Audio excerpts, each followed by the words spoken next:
300 miles north of Sydney, the New England Highway climbs the Moonbi Ranges to the tableland where lies the city of Armidale.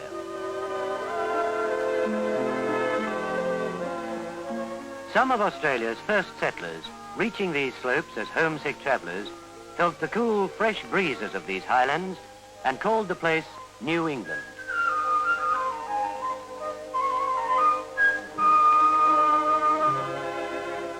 Armidale has one of the oldest newspapers in New South Wales.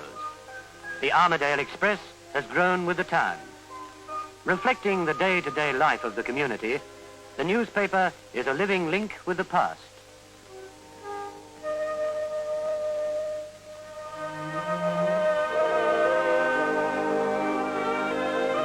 That colourful past which gives the city much of its present character.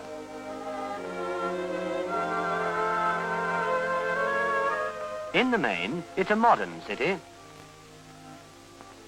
a meeting place for pastoralists, a centre for business. Above all, a city of young people. Home of the first rural university in Australia, with 2 cathedrals which give the town a quiet dignity.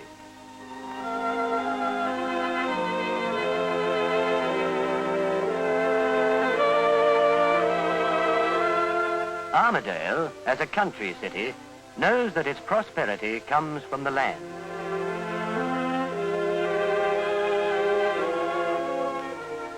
Much of the land is still untouched and holding its ancient mystery.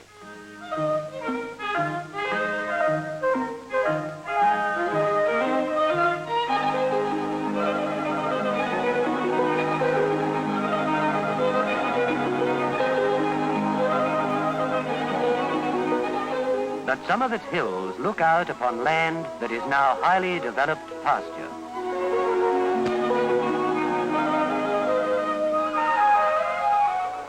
Today's methods bring new richness to the soil, as planes loaded with fertilizer spray the land.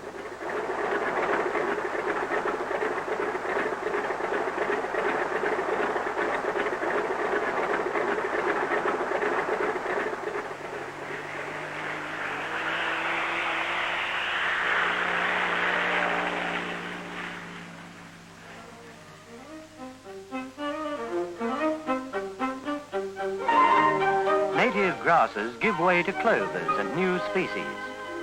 Sheep and cattle flourish.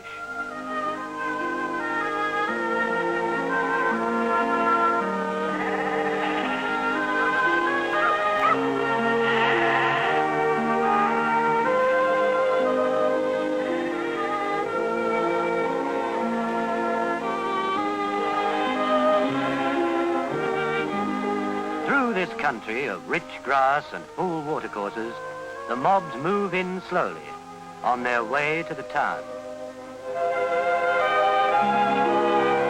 When sale time comes, the town comes into its own.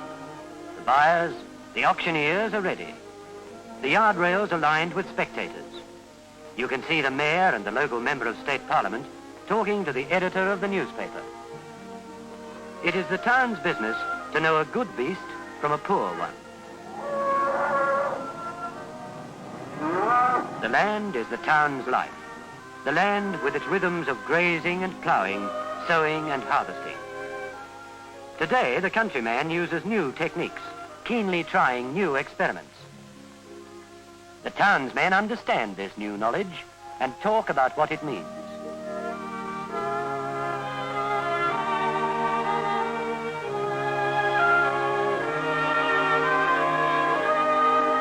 Armidale has a special reason for pride in such knowledge and a respect for learning, for it is a city of schools. Pupils come from many miles away, even from other states, to some of the most famous schools in New South Wales. So many children, so many young and eager people keep the town fresh and alive.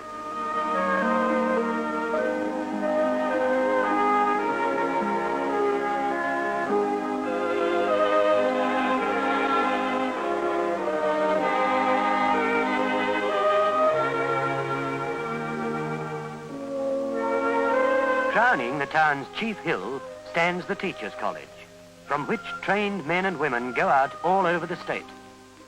They learn their profession of teaching not in the clatter of big cities, but in country calm. The college looks across the town to Armidale's proudest possession, the University of New England.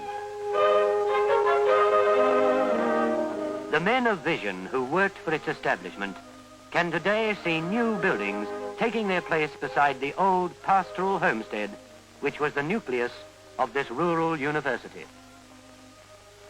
In this setting, it is natural that the university's teaching is related to the land about it.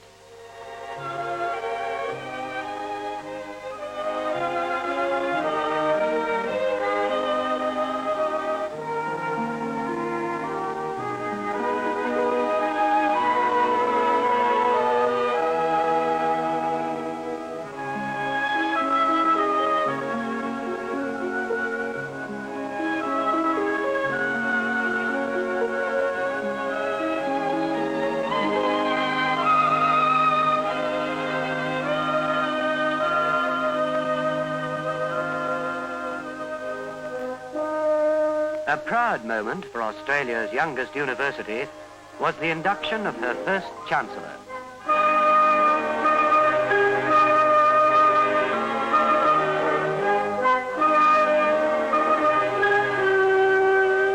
The Governor-General addresses the gathering. We who have attended this ceremony, the installation of the first Chancellor of a new university, are fortunate. To found a new university from which will flow forth currents of learning and inspiration to galvanize into greater activity every aspect of the life of the community is a great and a thrilling thing in any nation.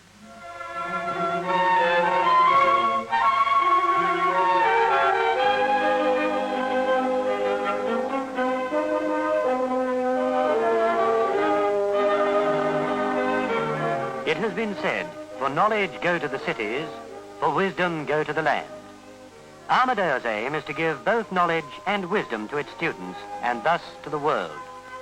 The university is putting its emphasis on the problems of the countrymen and on learning more of the land itself, its ancient structure of rock and soil, grass and plant.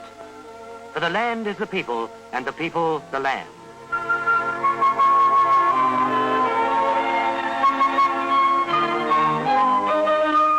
New ways, old ways, take their place together and become today's gift to the